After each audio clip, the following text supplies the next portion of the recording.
Hello বন্ধুরা, যেই ব্লগটা আমি এখন আপলোড করব সেটা আসলে কিন্তু গতকালের ব্লগ। তো তোমরা অবশ্যই দেখো, তো দেখতে থাকো আর সঙ্গে থাকো। এটা দেখতে থাকো। হ্যালো বন্ধুরা, কেমন আছো তোমরা সবাই? আশা করি তোমরা সবাই ভালো আছো। দেখো সকাল সকাল কিন্তু চা হয়ে গেছে, এখন আমরা কিন্তু সবাই চা খাবো। আর আমরা কিন্তু চা খেলেই জানো একজন তো সেখানে জয়েন করতে অনেক ভালোবাসে, সে হচ্ছে আমার ছেলে ডোডো। দেখো ওদিকে কিন্তু মা ডোডোর জন্য তরকারিটা করছে, আর ওদিকে ভাত হয়ে গেছে। তারপরে ভাতটা প্রেশারে একেবারে দিয়ে ব্লেন্ড করলেই রেডি। আর আমি দেখছিলাম ছোট ঘরের বিছানাটা হঠাৎ করে উঁচু হয়ে গেল কী করে, মানে এই তোষকের এই পোর্শনটা দেখো অবস্থা। মাথায় খালি এই দুষ্টুমি বুদ্ধিগুলো ওর চাপবে। সোনা মা কি বলবো বলো, তাও তখন আগে থেকে অনেক শান্ত হয়েছে জানো। তুমি উঠে এসো, তুমি বিছানা এসো। এই দুটোগুলো কেন করো তুমি বলো দেখি? সোনা মা খালি অ্যাটেনশন পাওয়ার ইচ্ছা, খালি অ্যাটেনশন পাওয়ার ইচ্ছা, তাই তো? তাই তো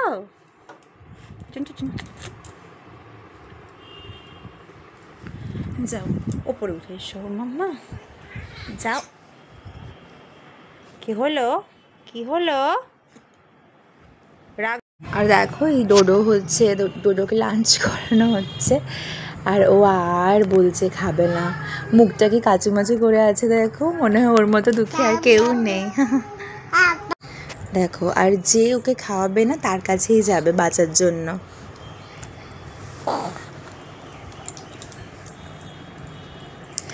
তাদের মাসি ভুলিয়ে অনেক খাওয়ায় গো, মানে অনেকই ভুলিয়ে খাওয়ায়।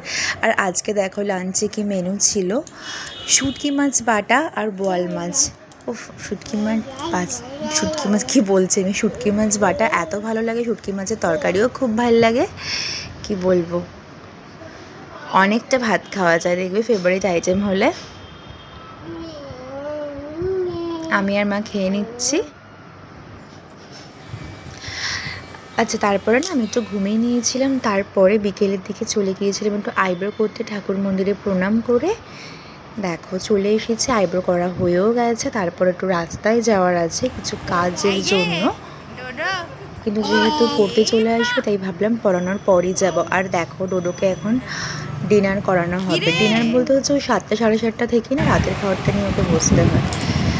দেখো আমি কিন্তু আসার সময় একটু চপ নিয়ে এসেছিলাম আর স্যান্ডউইচ, এখন একটু মুড়ি দিয়ে চপ দিয়ে খেয়ে নিচ্ছি।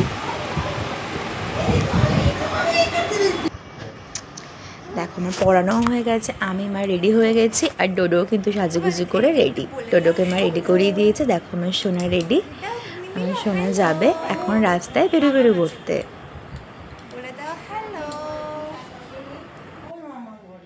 খাটের নিচে আছে মাম্মা। হাই গাইস, দেখো এটা আমার মা। দেখো আমার কিউট মা, আমরা মা মেয়ে আর ছেলে মিলে বেরোবো।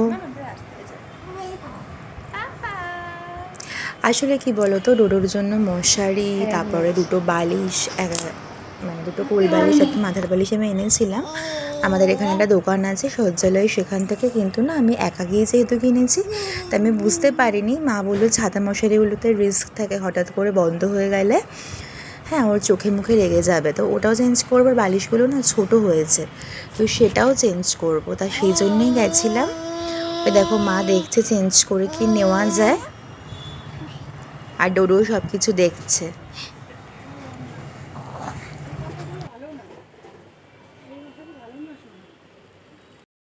আচ্ছা, এরপরে কিন্তু আমরা চলে গেছিলাম একটু রেডিমেড সেন্টারে, একটা জিনিস নেওয়ার ছিল। এবার কী নিয়েছি সেটা তোমাদের সাথে কিন্তু দুদিন পরে শেয়ার করব।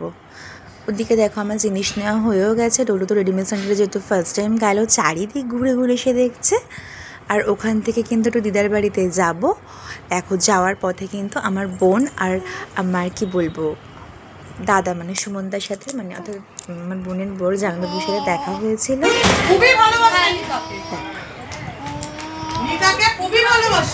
এটা হচ্ছে মান্তু, কি বলবো, খুব ডিস্টার্বিং একটা এলিমেন্ট। তো জীবনে। দেখো দিদার বাড়িতে মান্তু আমাকে এসে জড়িয়ে বলছে আমার মা আমার মা। যেই না বলেছে আমার মামির থেকে চলে ঝাঁপিয়ে আমাকে কামড়াচ্ছে, আদর করছে, মানে আমি শুধু ওর মা আর কারোর মা না। তাই তো ডোডো?